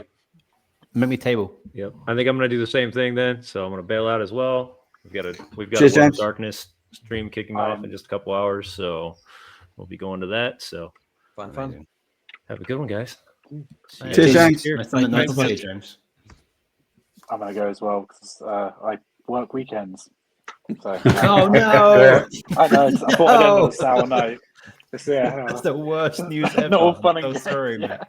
That's okay. Matt, I'll speak to you Monday. Oh God! Yeah, I'll speak to you Monday, Jake. And see you all. Matt, before you go, one of the things that Jake didn't mention is yes, we might be doing sci-fi, but we're also a weapons rack. Yes.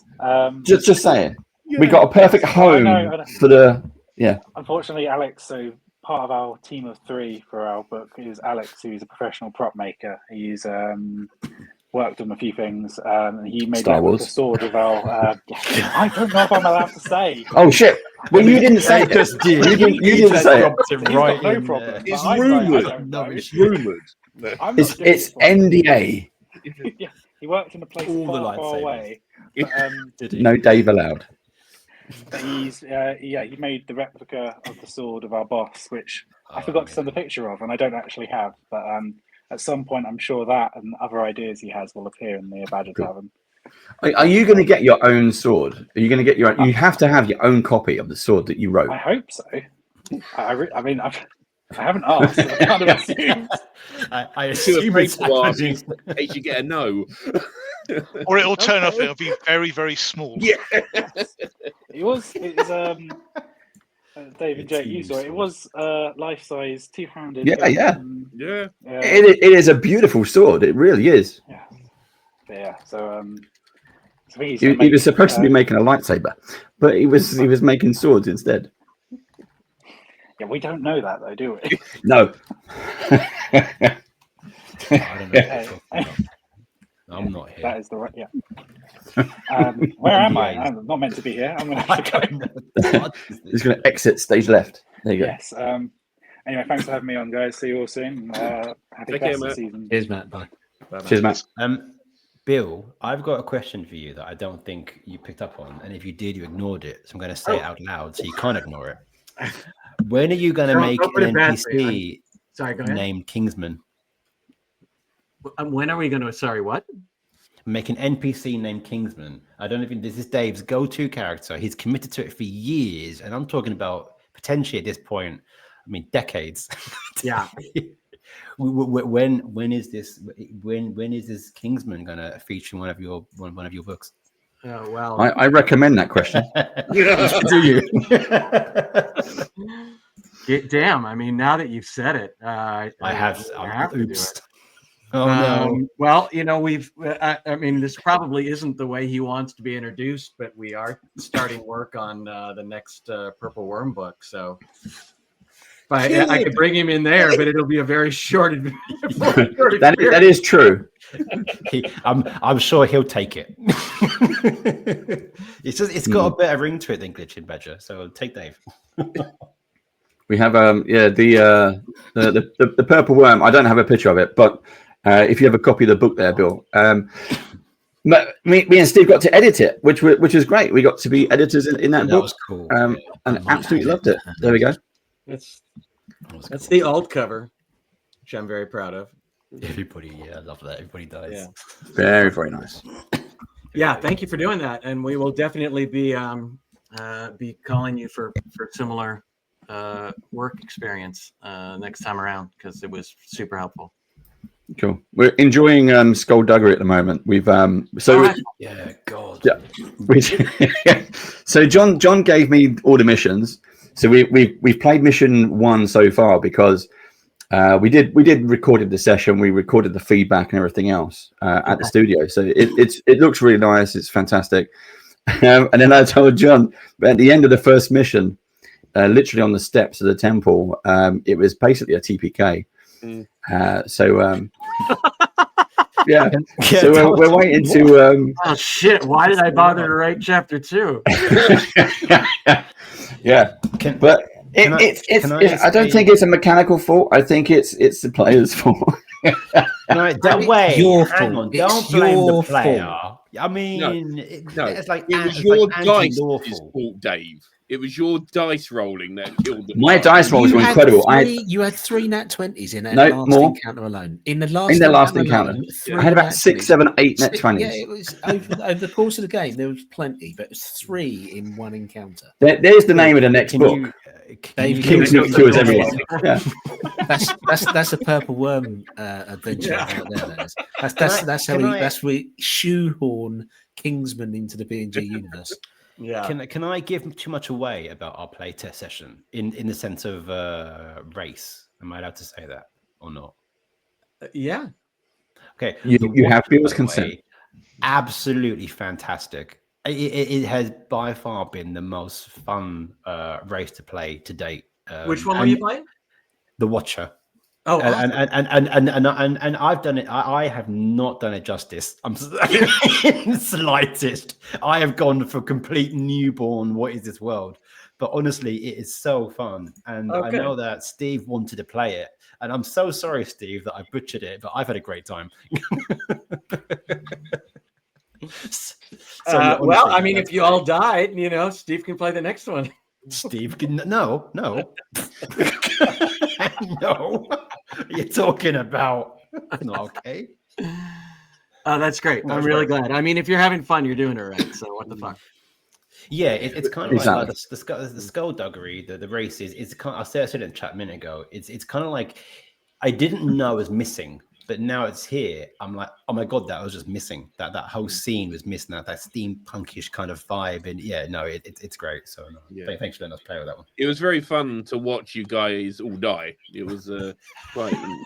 Why is everyone focusing It's been a so dream much on the of mine dead? to watch you die. It's about the journey. I've never been. I've never. No matter played, how short that journey turns out to be.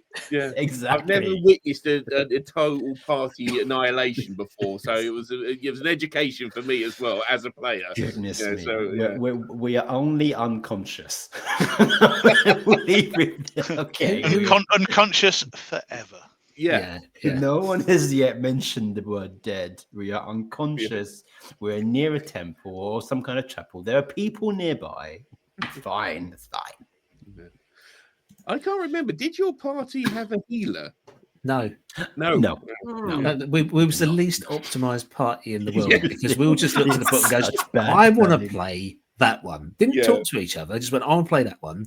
So it was four lots of I'm going to play that character right there. So do we want to revisit the topic of whose fault it is that everybody died? It's still Dave's. Yes. The problem is we only got as far as level 2 so far, and all the stuff we prepped for is level 3, and at that point, healing me anyway was fine. So it was a make sure you prep up to level 3, won't it? Prep up level 3 and choose subclass. then we get there for the session. The first thing he says, "You want to get into level 2?" Right, I thought I was being. He did say that, right? He did say that. I love Baron's just said the team was on a permanent long rest. Yeah. No, it'd be the first time we've ever got a long rest in one of Dave's games. I mean, we tried several times. Yeah. Oh, funny. But no, it's great so far, Bill. No, we're having a great time.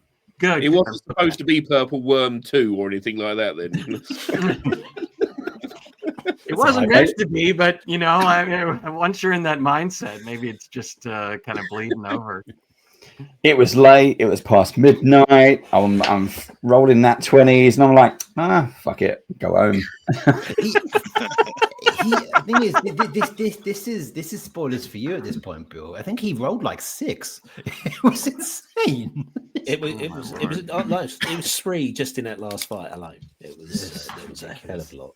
See, the other thing that happened, and we mentioned this earlier, so I'll be quick. But we in the carriage, the escort mission. If you remember the escort mission, they pick up the elf, but they picked up the first elf, not the second elf. So they had the spy in the carriage, and then when they went through every encounter right up to the temple. Oh, they never figured it out? Never figured it out. Oh, and then Steve's character is in the carriage with him. They all start, the thugs and the bandits start kicking off around the carriage. Steve just about to leap out the carriage because he's inside with the spy. And the spy goes, no. Slams his hand on the door, stops letting Steve out, gets his short sword, stabs him through the back. And that was it. Everyone is in their own battle, suddenly going, I'm on my own. Where is everyone? I had snipers on the rooftops. I had a wizard in the corner. It was great. I was like, this is amazing. I was going to say, we've actually got footage of Rich, one of the other players, jaw dropping when that happened. Can I tell you, and I'm not shitting you on this, because I've been proofing that adventure today, and I've been reading through it and reading through every line and going through it again, and I distinctly had the thought, this whole thing about the acolyte having the scar on the eye is so obvious. Yes. No party in the world is going to miss this thing and not immediately know that the first acolyte is a fake. Yep. They didn't even ask him to raise his hood. They were like, are you the elf? Yeah, get in there. And then I think that was my fault. Yeah. So they're in there and they're going, I said there was it's from the winery, it's from the the bad guy's base, it's all kind of there. Yeah. And Matt's character is on the back of the wagon, finds the wine with the So much branding, wine. and he's like, "I'm drinking that," and he's throwing it off the back of the wagon. I'm like, "Oh my god!" I'm brand new. I'm Doesn't brand have new. the I've scar. just been born. Doesn't know anything about the book. Doesn't know where he's going or why he's going there. Yep. Any question would reveal this guy to be an imposter. Yep. No. And Because I was led to believe in honesty, truth, all of those things. Ask a question. I'm not going to ask a question. Again, I'm a watcher. I'm brand new to the world. I believe everyone. And boom, all right. How was I supposed to know there was more than one elf in the world? How was I supposed to know? And I think the only interrogation they did was, "Where are you from?" And I went, "Just down the road." Okay. And like, "Oh, it's you then." I don't think Here it is. I don't think we even asked that. Do you know what? Looking back, I don't think we even asked his name. We just. It was just like, there's an elf. Of course, there's an elf. We're here. Not only that, he turns up in his own carriage, and you're like, "Where should I go? Can I sit on the front next to the driver?" I'm like, "Sure." One's on the driver, one's on the roof, one's on the back. So interested in the fact that there was a carriage and we didn't have to walk. Oh, we so just much piled in. fun. That was so much fun. Never in a million years would I have expected that. That's what But- I love. And about that, it. that's why we're here. Yeah. That's why we do what we do. I think it's the same with any adventure writing. You write it, you're trying to think of every possible way that like players will interact with it. You run a session, it's completely different. Like, Yeah. Never expected that in a million years. But there we go. You never expect the Spanish Inquisition. I think that's also lends itself to the replayability of the various bits and pieces of D&D that are out there, because no two runs are the same. Yeah. How you Yeah. play I mean, especially if you fuck it up that hard, you can replay it a bunch of times. Go straight back to the beginning, folks. We didn't get a long rest, so we get a long rest Session now, 2, new characters. We had the first fight, and then Dave said no, so we were like, okay, let's keep going. Yeah, I can understand that though, because it's like you've had a fight. It was the middle of the day. He did offer us a short rest, which was unusual, and I think we all just went, "No, we're going to go shopping." And then go and get the elf, and that was it. Because there's new stuff to buy. Yes, there's cool The- stuff. There's The new equipment, stuff and the new equipment they actually loved, like kitting themselves out in all the new gear. They're like, "Oh, I want this." It was Joe had the crossbow, wasn't it? It was load on his leg. And he absolutely he was a menace with that thing. He was superb. He was a proper action hero sniper, jumping over things. Too bad he right. died in the first round of the big combat thing. He's became a little less of a menace after that. Yeah.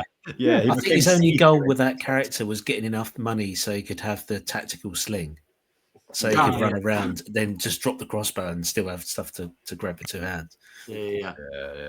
No, the gear is great. It's really nice. It's a nice addition to everything. So no, we're really enjoying it so far. Well, I'm enjoying it so far. I don't know about the rest. They're just being hoodlums. I personally am having a great time. All right, good. Well, we wrote it for you, so I'll take that. So when's Kingsman coming into the Skullduggery? Is he later on, chapter 3? Is that... he'll be there any minute. Just Skullduggery Volume 2. It'll be great. The artwork in Skullduggery is fantastic as well. The character artwork. There was you mentioned the Watcher, so it's a Watcher Ranger, like a gargoyle ranger. That was phenomenal. The artwork on that. Good. Thanks. There's some really great concepts. Thank you. We actually just we did our first special crossover episode. We're doing this Ring of Chaos expansion, and one of the things that we did for the Kickstarter was we're adding a new party to Ring of Chaos, and the party is all characters from Skullduggery. Yeah. So we let the Kickstarter backers select which pieces of art were going to be the 4 pieces of art for the Ring of Chaos party, and that Watcher one was a big winner. So that's in the new party. So that's awesome. So we get for everyone who's joining us live, thank you so much for all your questions. I'm running out of drinks, so we're going to wrap this up soon. Plenty more, Dave. I can keep going. Bill, so you mentioned Chaos. You've got battle boards. Yeah, that's a new product. Well, not a new product, but it's a kind of a refit. But I love those because I use those in the Pathfinder ones. Yeah, that's funny. You're right, because I keep thinking of it as a new product, but you're absolutely right. It is from the Pathfinder product that we've just kind of repurposed a bit. But we always loved them, and they're very simple and easy to use, and for people who are still in the analog world of actually sitting around a table and writing things down, I think they're super useful. So. And it was really nice that we were able to make them official D&D products and use the character art from the new book and kind of make it feel a big part of that sort of new era of D&D that they're doing. So, is there going to be like a skullduggery version? Can you mix it in with your own character art as well?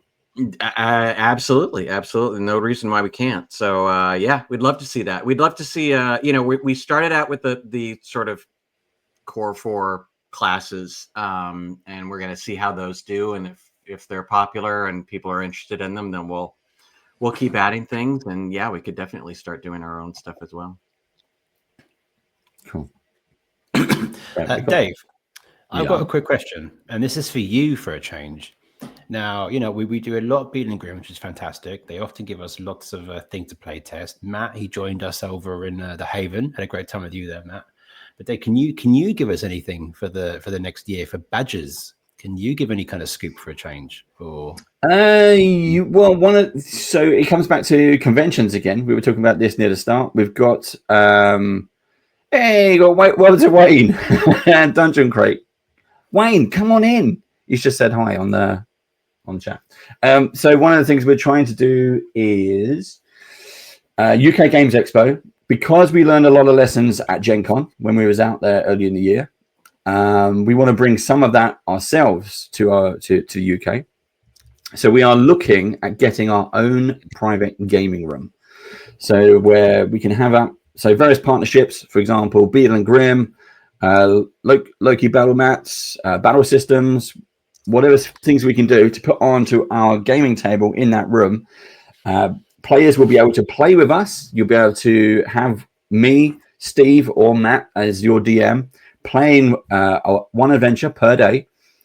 And then we're going to have a press area. So press appointments can come in and see and meet all of our partners, who are those are ones who are in the UK, can come along. And we're just going to play with all of the stuff. So it'll be like a Beadle and Grimm, Tales in the Warehouse one-shot.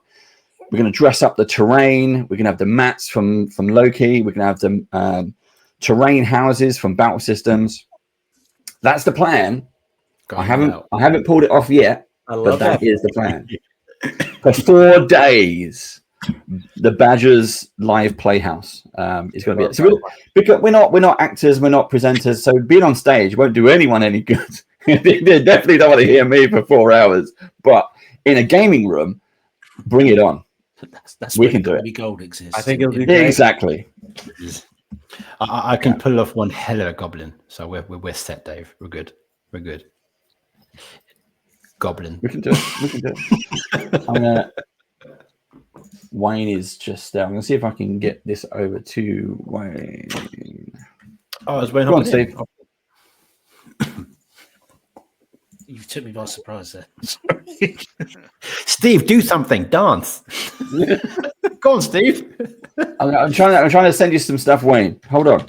Right. So while Dave does that, so we talked about skullduggery. What have you got coming up next year, Bill?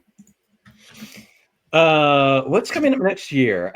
Well, we've got we're planning definitely have 2 new D&D boxes that I can't quite talk about yet, but we're knee deep in both of them, and they both look really exciting. And then I think, and this is something, if you have if anybody has a strong feeling about it, I'd love to hear it.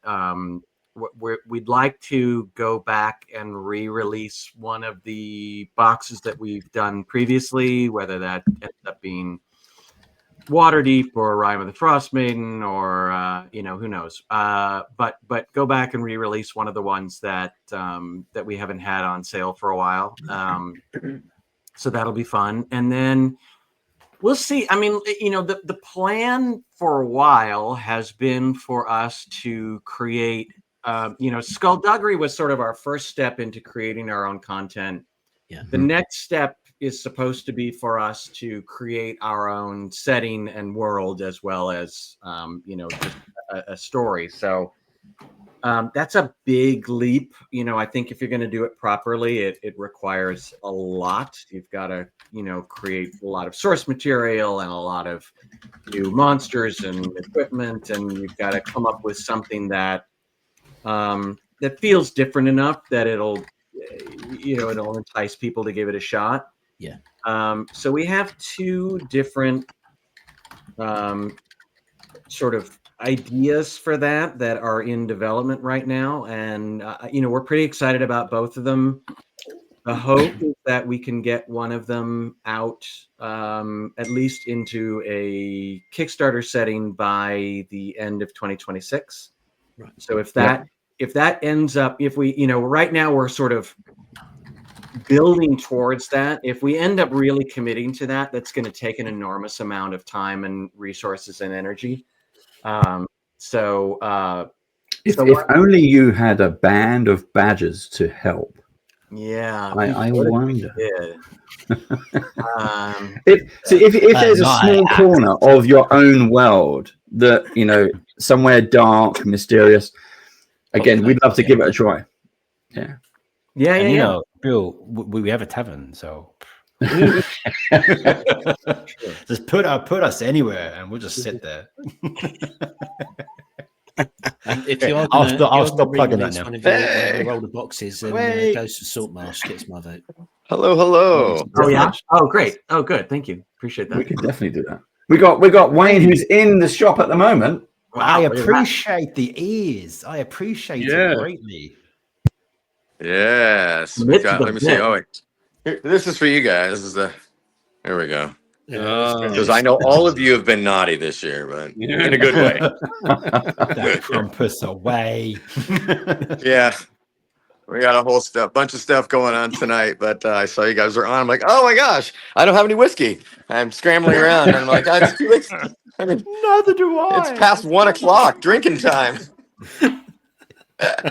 Look at that store. Where is your shop? This is a gaming studio shop and everything. You need to get down there. Yeah, man. This is Omaha, Nebraska. We're right here in Benson. This is our VIP game room that we have. It's got a bunch of chairs in here because we have a little mini market. I brought in some vendors to open up for our Benson First Friday, so people are going to be coming in and celebrating and stuff. But that is minis and stuff. Sorry, Wayne, where's your UK based shop? I think I'm setting it up. I think I'm going to be staying with Dave for a while as we set this up. We have a tavern. I keep saying it. Yeah. Right. We have a pub.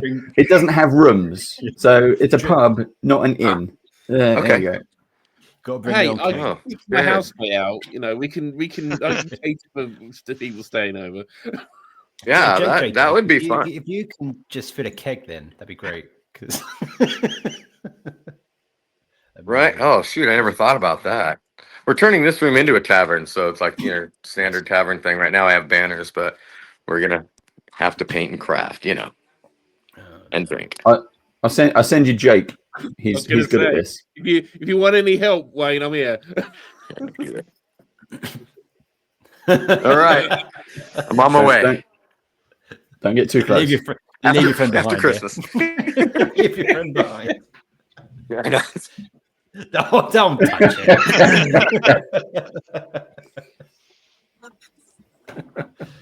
Oh dear. That is So enormous. I haven't had any drinks yet, but there we go. Honestly, please stop touching it. Wow. Not there. It keeps happening. Tell me where Krampus touched you. I've been naughty. Actual Always a castles. pleasure, Oh, Wayne. yeah. Always a pleasure. I know. Actual castles. That's one thing we did this year is we did our own quest at the castle here in Omaha. We have the Joslin Castle, and so I was like, "Well, you guys get all the fun over there." And we don't really have. We have a castle in Nebraska. We're taking advantage of it. We did like 3 floors. It's a bona fide castle. It's really awesome. Yeah, we did our own little. What the hell is it doing there? D&D in a castle.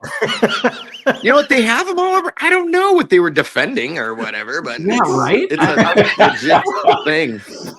Not even right. Joslin Castle, it's called. It's amazing. It could have been needing to defend, from. I don't know. I have no idea in why the it's here. 1700s. True. Yeah, maybe you had to defend against Iowa.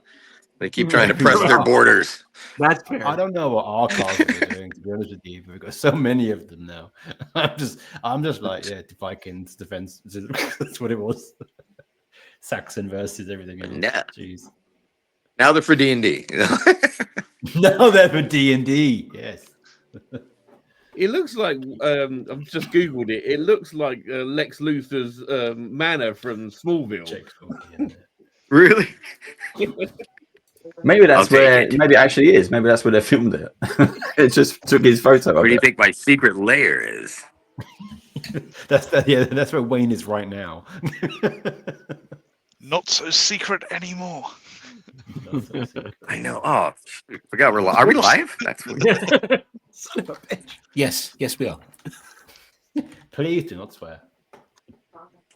Oh yeah. You're lucky I'm not drinking now. We can swear. You're lucky a couple other people I know aren't here on this right now. Last year, wow. Steve, is there? We got some more bits and pieces. We were. You did well, Wayne. We were just wrapping up. We've got. I figured. I've run out of vodka. We've run out of bits and pieces. Dude, and I'm just getting started. I'll continue the party for all of you. Yes, we hand it over. Do it. That's great. See? Beautiful. We have Band of Badgers here in Omaha. There we go. Do it. We Ryan at We'll Session make a Zero. theme song and everything. I think We have music now. Yes. This is great. Cantina 13's done has composed some music for us. We've done that. We did that earlier in the show. I tell you what, we can.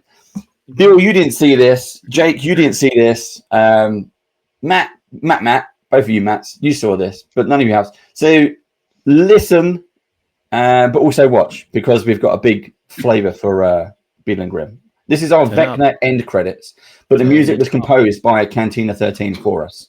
So yeah, check this out.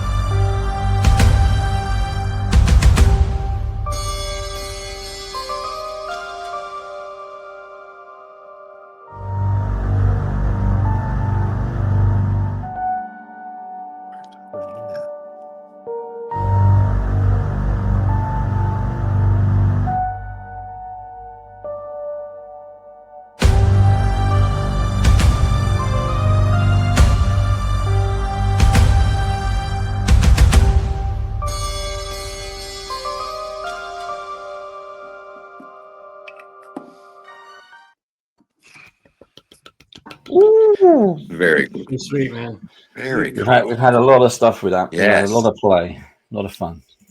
Yeah, we've had Cantina 13 and mainly do parody stuff for us. Yeah. They did like a really good Foo Fighters parody of Best of You, which was Quest to Complete, which I can't make rhyme properly, but they did. They've done it. The stuff that they've done is absolutely phenomenal. Dylan I've known for a few years now. Again, it's weird to think we started this in 2017, and how many years have we been doing this? This is crazy, and we're still doing it. We're still enjoying it. Awesome. Right, I think we are. We've been around 10. When was the first time that we hooked up on Band of Badgers? Way back. Had to have been almost 7 years ago at least. Yeah, 2018, 2019, maybe. It's been a while now. Oh. Goodness, we had COVID during that time, right? Yeah. As well. No, well, that was just before. So yeah. No wonder we were drinking. I mean, no wonder we were drinking so much. Yes. You guys all like, hey, join in. You guys are in UK, so start at 1. Yeah.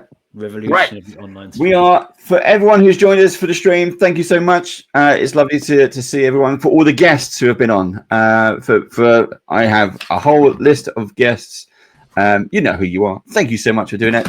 This is the last stream of the year as we go into 2026. This is the end of the year show, or it has been. To everyone, we'll see you next time. Happy holidays. Be safe. Happy New Year. Thank you, Jen. Happy New Year. Thanks for We'll having see you me. next month. 26. And many more. Cheers, All the Badgers. Yeah, Cheers to all you many more. guys. Cheers to the Badgers. Cheers, guys. See you next time. Ta-da! Bye. Bye.